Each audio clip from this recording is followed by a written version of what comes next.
ఓం సాయిరామ్. సాయి భక్తులందరికీ నమస్కారం అండి. అందరూ ఎలా ఉన్నారు? ఆ సాయినాథుని కృపా కటాక్షాలు మనందరిపై ఉండాలని మనస్ఫూర్తిగా కోరుకుంటున్నాను. బాబా గారి మాట, నేను చెప్పిన విషయాలన్నింటినీ మనసుకి బాగా పట్టించుకుంటే నీ స్థితి పటికి బెల్లం వలె అవుతుంది. నీ మనసులోని కోరికలు సంశయాలు తీరుతాయి బిడ్డ. అలాగే బాబా గారు తన జీవితంలో సాయి భక్తురాలు జీవితంలో చేసిన ఒక అద్భుతమైన సంఘటన ఈరోజు విందాం రండి. బాబా సహాయం. సాయి ద్వారా నేను పొందిన ఒక సహాయాన్ని ఇప్పుడు మీతో పంచుకుంటాను. నేను హైదరాబాద్లోని ఒక హాస్టల్లో ఉంటున్నాను. నేను ఉండే గదిలోని ఒక వ్యక్తి ఉండేవారు. నాకు పరిచయమై మా ఇద్దరికి స్నేహం కుదిరింది. తను ఎన్నో రోజుల నుండి తన తమ్ముడి కోసం ఒక ల్యాప్టాప్ తీసుకోవాలని అమెజాన్లో ఫ్లిప్కార్ట్లో చూస్తూ ఉన్నాడు. నేను సాఫ్ట్వేర్లో పనిచేస్తున్నందువల్ల నాకు ల్యాప్టాప్ గురించి బాగా తెలుసు అనుకున్నాను. నిజానికి నాకు ఒక ల్యాప్టాప్ గురించి అంతగా తెలీదు. అందరిలాగే మామూలుగా తెలుసు. నాకు తెలిసినంత వరకు కూడా సికింద్రాబాద్ సిటీసీలో తక్కువకి దొరుకుతాయని మాత్రం తెలుసు. అది కూడా తెలిసిన వాళ్ళతో వెళ్తేనే తక్కువగా దొరుకుతాయి అని తెలుసు. అదే విషయం నా స్నేహితుడితో నన్ను అడిగినప్పుడు చెప్పాను. ఒక శనివారం నాడు నాకు తనకి సెలవు ఉండటం వల్ల నేను తనతో ఈరోజు సిటీసీకి వెళ్ళి ఒక 4-5 షాపుల్లో రేట్లు కొనుక్కొని రా, ఆ రేట్లతో ఆన్లైన్లో రేట్లు పోల్చి చూసుకోవచ్చు అని చెప్పాను. తను సరేనంటే నేను కూడా రానా అని అడిగాను. తను రమ్మంటే ఇద్దరం కలిసి వెళ్ళాము. అక్కడ షాప్ వాళ్ళు కాన్ఫిగరేషన్ అడిగితే నాకు తెలిసినంత వరకు laptop personal use 16 GB RAM 512 SSB i5 configuration finger print అని వ్రాసి HP డెల్ ఇలాంటి బ్రాండ్స్ రాసి మాత్రమే చూసాము. అక్కడ వాళ్ళు ఒక్కొక్క రేటు చెప్పారు. ఒక షాప్ అతను చాలా తక్కువ 41,000 రూపీస్ చెప్పాడు. అది విని నా స్నేహితుడు చాలా సంతోషించాడు. నేను కూడా ఓకే అనుకున్నా. కానీ ఆ షాప్ అతను ల్యాప్టాప్ తెప్పిస్తున్నప్పుడు నాకు అనుమానం వచ్చి ఒకసారి మా అన్నకి ఫోన్ చేసి ఇలా ల్యాప్టాప్ ఈ కాన్ఫిగరేషన్తో ఎంత తక్కువకు వస్తుందని చెప్పాను. అప్పుడు మా అన్న క్యాష్ మెమరీ గురించి కనుక్కో, అది 1.3 MB ఉంటే అది నార్మల్ ల్యాప్టాప్, అప్పుడు 41,000కే వస్తుంది. దానికి మరీ ఎక్కువ అని చెప్పి 12 MB ఉంటే కనుక మెమరీ ఉంటే అది తీసుకోవచ్చు అని చెప్పాడు. వెంటనే నేను ఆ షాప్ అతన్ని క్యాష్ మెమరీ గురించి అడిగితే 1.3 MB అని చెప్పాడు.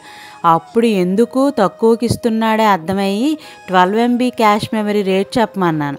అతను కాన్ఫిగరేషన్ మారుతుందని, ఫింగర్ ప్రింట్ ఉండదని ఇవంతా చెప్పి 51,000 రూపీస్ చెప్పాడు.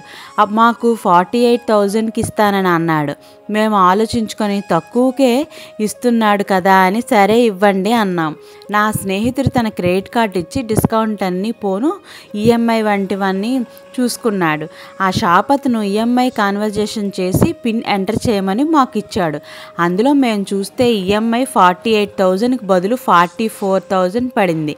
మేము సరేలే అంతా మన మంచికే అనుకొని మౌనంగా ఉన్నాం. ఆ తర్వాత ల్యాప్టాప్ సీల్ తీసి మమ్మల్ని పైకి వెళ్ళి సాఫ్ట్వేర్లన్నీ ఇన్స్టాల్ చేయించి చెక్ చేసుకోమన్నాడు. ఆ షాప్ అతను నేను నా స్నేహితుడితో అడిగాక అక్కడికి వెళ్ళి చూడమని చెప్పాను. తను నాకు ఏం తెలీదు, అంతా నువ్వు చూసుకో అని అన్నాడు. నేను సరేనని నా మనసులో 16 GB RAM, iPhone configuration, 12 MB cash memory, 512 SSD అని ఉన్నప్పటికీ ప్రధానంగా నా దృష్టి అంతా క్యాష్ మెమరీ పైన ఉన్నందున 12 MB క్యాష్ మెమరీ ఇవి ఉన్నాయా లేదా అని చూశాను. ల్యాప్టాప్తో పాటు ఒక బ్యాగ్, మౌస్, ల్యాప్టాప్ క్లీనర్ ఫ్రీగా ఇచ్చారు. మేము వాటిని తీసుకొని హాస్టల్కి వచ్చేసాం. నా స్నేహితుడు ఛార్జింగ్ పెట్టి వాడటం మొదలుపెట్టాడు. నేను ఒకసారి ల్యాప్టాప్ తీసుకొని మామూలుగా సిస్టమ్ కాన్ఫిగరేషన్ చూస్తే 8 GB ర్యామ్ మాత్రమే ఉంది. అది చూసి నేను షాక్ అయ్యాను. నాకు ఏం చెయ్యాలో, నా స్నేహితునికి ఏం చెప్పాలో అర్థం కాలేదు. ఎందుకంటే తను నన్ను గుడ్డిగా నమ్మి నేను కన్ఫర్మ్ చేస్తే చాలు తీసుకుంటానని తీసుకున్నాడు. వెంటనే నేను ఆ ల్యాప్టాప్ మోడల్ ఆన్లైన్లో సెర్చ్ చేస్తే 55,000కే ఉంది. అది కూడా 8 GB ర్యామ్. మా అన్నయ్యకి ఫోన్ చేసి విషయం చెప్తే, నువ్వేం బాధపడద్దు, ఆ కాన్ఫిగరేషన్కి ఆ రేటు పెట్టచ్చు, మీరు నష్టపోలేదు, చాలా లాభపడ్డారు, నీ స్నేహితుడికి నువ్వు నిజం చెప్పే ఏం కాదు అని అన్నాడు. కానీ నాకు ధైర్యం సరిపోలేదు. నేను నా మనసులో నష్టపోలేదు, కానీ అనుకున్న కాన్ఫిగరేషన్ అయితే రాలేదు అని బాధపడ్డా. విషయం తనకి చెప్పకూడదనుకున్నాను. తనకి ల్యాప్టాప్ గురించి తెలియదు కాబట్టి ఓకే, కానీ తన తమ్ముడికి తెలిస్తే ఎలా అని చాలా భయపడ్డాను. ఎందుకంటే తన తమ్ముడు అప్పటికే 6 సంవత్సరాల నుండి ల్యాప్టాప్ వాడుతున్నాడు కాబట్టి తనకి మొత్తం అవగాహన ఉంటుంది అనుకున్నాను. అందువల్ల నా స్నేహితునికి తెలియకుండా మిగిలిన ర్యామ్ వేయించేద్దామని షాప్ అతను ఫోన్ చేస్తే 2,500 అవుతుందని అన్నాడు. మీకు చెప్పే ఆ కాన్ఫిగరేషన్ ఇచ్చానని అన్నాడు. నాకు ఏం చేయాలో అర్థం కాలేదు. ఇది అలా ఉండగా నా స్నేహితుడు ల్యాప్టాప్ కాకినాడలో ఉన్న తన తమ్ముడికి పంపాలనుకున్నాడు. కానీ కొరియర్ వాళ్ళు 3,000 అడిగేసరికి తను పంపలేదు. అలా 3 వారాలు గడిచాయి. నేను విషయం బాబాకి చెప్పుకొని, నేను కావాలని ఏదీ చేయలేదు, స్నేహితుడిని మోసం చేయలేదు, తనకి నష్టం జరగలేదు, పైగా ఒక 7,000 లాభపడ్డాడు, అదనంగా ఉపకరణాలు కూడా వచ్చాయని చెప్పుకొని నా డబ్బులతో 8 GB ర్యామ్ వేయిద్దామని అనుకున్నాను. ఎందుకంటే విషయం తెలిస్తే మా స్నేహం చెడిపోతుంది, తను నన్ను నమ్మి వచ్చాడు, అందుకని చాలా బాధపడ్డాను. నా బాధ బాబాతో చెప్పుకున్నాను. తరువాత ఒకరోజు ఉదయం నేను నిద్రలేచేసరికి నా స్నేహితుని తమ్ముడు హాస్టల్లో ఉన్నాడు. తనని చూసి నాకు చాలా భయమేసింది. నాకు ఏం చేయాలో అర్థం కాలేదు. ఎందుకంటే తనకి 16 GB ర్యామ్ అని తెలుసు, కానీ నేను సరిగ్గా చూసుకోకపోవటం వల్ల 8 GB ర్యామ్ మాత్రమే ఉంది. ఏదేమైనా ఇక పరిస్థితి ఎదుర్కోవాలని నేను అనుకున్నాను. కానీ బాబా దయ వల్ల ఆ అబ్బాయి ల్యాప్టాప్ అంతా చూసుకొని అంతా బాగానే ఉంది, నాకు నచ్చిందని నిర్ధారణ చేసి నాకు థ్యాంక్స్ చెప్పాడు. ఊరికి వెళ్ళాక కూడా అన్నీ చెక్ చేసుకుని ల్యాప్టాప్ బాగా నచ్చిందని చెప్పాడు. అప్పుడు నేను బాబాకి చాలా ధన్యవాదాలు చెప్పుకొని సాయి మహారాజ్కి జై అని తోటి భక్తులతో బాబా అనుగ్రహాన్ని పంచుకుంటున్నాను. ఇలా మీ అందరితో పంచుకోవడం నాకు చాలా సంతోషంగా ఉంది. ఓం సాయిరామ్. సాయి భక్తులంతా ఈ సమాచారాన్ని విని ప్రతి ఒక్కరికి షేర్ చేయండి. బాబా ప్రేమ అనంతం, దాని గురించి ప్రత్యేకించి చెప్పాల్సిన అవసరం లేదు. ఎందుకంటే అది మన నిత్య అనుభవం. కష్టం వచ్చినప్పుడు అండగా నిలవడంలో, సమస్య వచ్చినప్పుడు పరిష్కారం చూపడంలో, శారీరక మానసిక రుగ్మతలను తొలగించడంలో, అనుకోని ఆపదల నుండి ఆదుకోవటంలో, ఇలా చెప్పుకుంటూ పోతే బాబా ప్రేమ ఎన్నో విధాలు మనకి అనుక్షణం అనుభవం అవుతూనే ఉంటుంది కదండి. ఆ ప్రేమ ద్వారా మనకు లభించే ఆనందం, ధైర్యం కేవలం మనకు మాత్రమే పరిమితం కావు.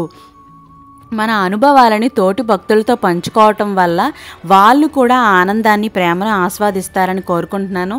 అంతేకాదు బాబా పట్ల శ్రద్ధ, సబూరిని దృఢమవుతాయి. కొన్నిసార్లు భక్తులు ఉండే స్థితిని బట్టి వారికి బాబా ఉన్నారు, రక్షణ ఇస్తారు అనే ధైర్యం కూడా కలిగించిన వాళ్ళం అవుతాం మనం.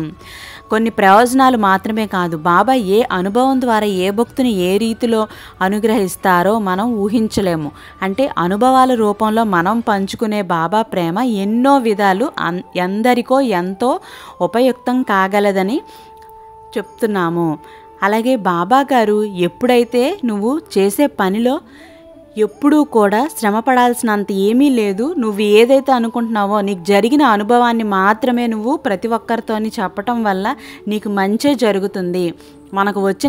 మనకు వచ్చిన కష్టం, సమస్య, ఆ సమయంలో మనము పడిన ఆందోళన, ఆ కష్టం తీరడం కోసం మనం చేసిన బాబా పైన ఆధారపడటం, ఆ ప్రార్థన, ఆ అనుభవం ద్వారా మనం పొందిన అనుభూతి, ఇవన్నీ కూడా బాబా మనకు ప్రసాదించే ప్రతి అనుభవం కూడా ఏదో ఒకటి మనకు నేర్పిస్తుంది.